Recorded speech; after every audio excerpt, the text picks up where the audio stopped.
টানা দুইবারের চ্যাম্পিয়নদের স্বাভাবিকভাবেই এবার লক্ষ্য হবে ইতিহাস গড়া, কারণ এবার বাংলাদেশ নারী ফুটবল দল নামছে সাফ চ্যাম্পিয়নশিপে হ্যাট্রিক শিরোপা জয়ের মিশনে।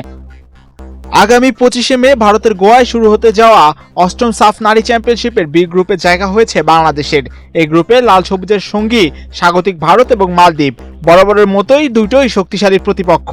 সর্বশেষ ফিফা র্যাঙ্কিং অনুযায়ী সাফের 6 দলের মধ্যে বাংলাদেশের অবস্থান ছিল তৃতীয় স্থানে। সেই অনুযায়ী পট বিভাজনের দ্বিতীয় পটে ছিল বাংলাদেশ।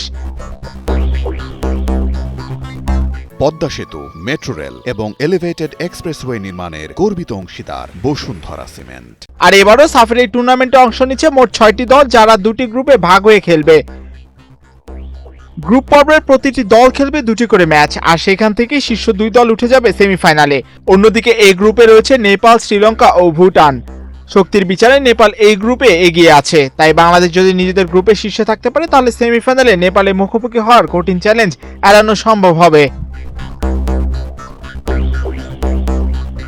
পরিসংখ্যান অনুযায়ী 2010 সালে শুরু হওয়ার পর টানা 5 বার শিরোপা জিতেছিল ভারত, তবে সেই আধিপত্য ভেঙে গত 2 আসরে চ্যাম্পিয়ন হয়েছে পিটার বাটলারের শিষ্যরা।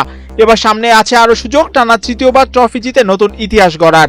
প্রস্তুতির দিক থেকেও পিছিয়ে থাকতে চায় না বাংলাদেশ। খুব শীঘ্রই চট্টগ্রামে শুরু হবে প্রস্তুতি ক্যাম্প, পাশাপাশি দেশের বাইরে অনুশীলনের পরিকল্পনার কথাও ভাবছে বাফুফে।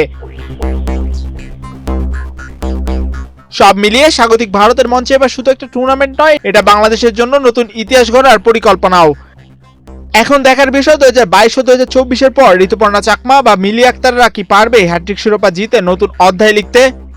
এম মাহিউজ্জামান, বাংলাদেশ প্রতিদিন।